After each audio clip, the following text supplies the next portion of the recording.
سلام به تمام شما هموطنان عزیزم. خدا کنه جور صحتمند و سرحال باشین. باز هم من غزال در خدمت شما هستم. دوستای عزیز، شما را به چینل غزال نظری خوش آمدید میگم. دوستای عزیز، قسمی که میبینین امروز آمدیم پیش دکتر به خاطر چشمم که بسیار زیاد درد میکنه و عکسایش هم میمانم. باز ببین دوستای عزیز که در چی وضعیت رسیده بود چشمم. نمیفهم کدام تا نظرش کرد یا چی که کدام چیزی اساسیت کردیم دیگه نمیفهم. مام دیگه امروز خواستم پیش دکتر چشم بیایم ببینم معاینه کنه، تست کنه که مشکل ما چی است، آیا نظر شده یا کدام چیز دیگه. خب خیر دوست عزیز، شوخی میکنم، نظر خو نشده خواد باشه، به خاطری که هوای پاکستان هم بسیار زیاد گرم است، شاید تاثیر گرمی باشه دیگه. شوانه که خواب میکنم، صبح که از خواب میخیزم دوستای عزیز، یکی دیگه بند شده می باشه یا تو چسبیده می باشه، نه دیگه از اون جراثیم یا بسیار زیاد میایه، اشک میایه دیگه. از اون خاطر دیگه چشم بسیار یک چیز نازک است، اگر یک بار خدا نخواسته خدا نکرده خراب شوه یا کدام آسیب ببینه، باز دیگه تمام عمر در جنجال میمانه امرایش انسان دیگه. چشم بسیار مهم هم است، نه دوستای عزیز.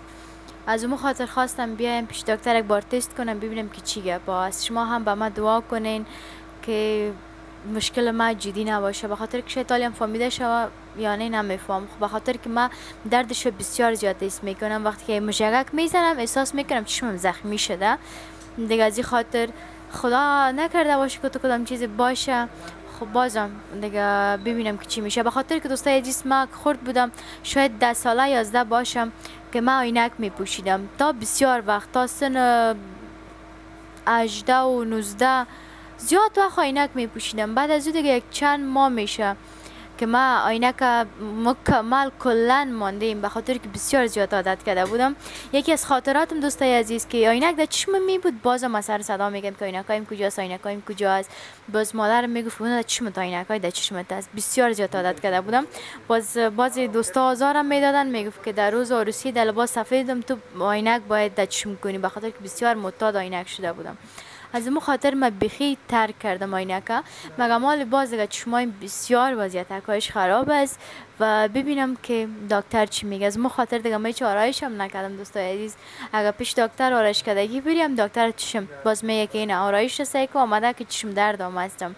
خب خیر، به هر صورت آخر اولاک با ما باشین. بسیار سر دم جای دکتر که هستیم بسیار زیاد بیروبار است دیگه. ما منتظر ششتیم که تا نوبت ما برسه. چینل ما رو سابسکرایب کنین، همیشه با چینل غزال نظری باشین. خوب اینجا آمدیم پیش دکتر، چشم های ما معاینه کردید دیگه. میگه که باید چشمت لیزر شوه. به خاطر امو دیگه گفت اول برد عینک یک دفعه میبینیم، اگه عینک که جور شد خوب اگر نه باید دیگه مجبور مکلف هستی که تو باید چشمایت لیزر کنی و من بسیار زیاد از لیزر میترسم.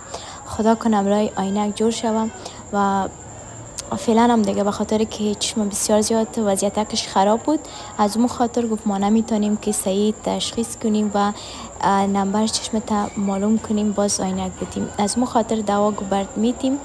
بعد از یک هفته بیا اگه امرای عینک جور شد خوب اگه نه تو باید لیزر کنی چشم هایت دیگه. از اون خاطر ما بسیار زیاد دیگه ترسیدم بودم، به خاطر که از عملیات لیزر یا بسیار زیاد میترسم. یکی خب معمولی درد میکنه، چقدر انسان اذیت میشه. یکی لیزر کنه دیگه واقعا بسیار زیاد مشکل میباشه. و اینیم دکتر دیگه گفت که چطور معلوم میکنه، بر صفحه معلوم میکنه. گفتم نه، به خاطر که دیگه موچشم یک قسم جراثیم میامد، صحیح دیده نمیتونستم دیگه. یام باز تیشو داد، گفت اول چشمهای پاک و بعد از او ببین. دکترم گفت که من اجازه ندارم زیاد مرده روی ویدیو در کامera نبیارین دیگه. از اون خاطر ویدیوم دیگه زیاد این طرف و طرف میرفت.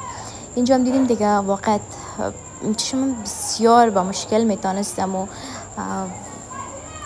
حرفای ABC را بسیار با مشکل میتونستم ببینم. خوب هموطنای عزیز، قسمی که به شما یادآوری کردم که پیش دکتر چشم آمدیم و میبینیم که وضعیت که چشم اصلا خوب نیست، بیخی وضعیتش آهسته خراب شده میره و دکتر هم معاینه یا کرد، میگه که چشمت باید لیزر شوه. و عینک هم باید بپوشی. مقصد دیگه حالی مو نمبر چون که چیزی هست معلوم نمیشه، به خاطر که بخیم داخل چون زخم میشه. از او خاطر دیگه یک هفته تیش و بعد از او دیگه شاید یا لیزر کنه برم یا هم عینک بته دیگه. خداوند امرای نو دوستانو زما چینل سبسکرایب کړئ. نو دا ویلاګ نه پوهېږم چې څومره وشو، خو بیا هم په زیات حساب کوئ ولې چې خبرې مانه نه کېږي.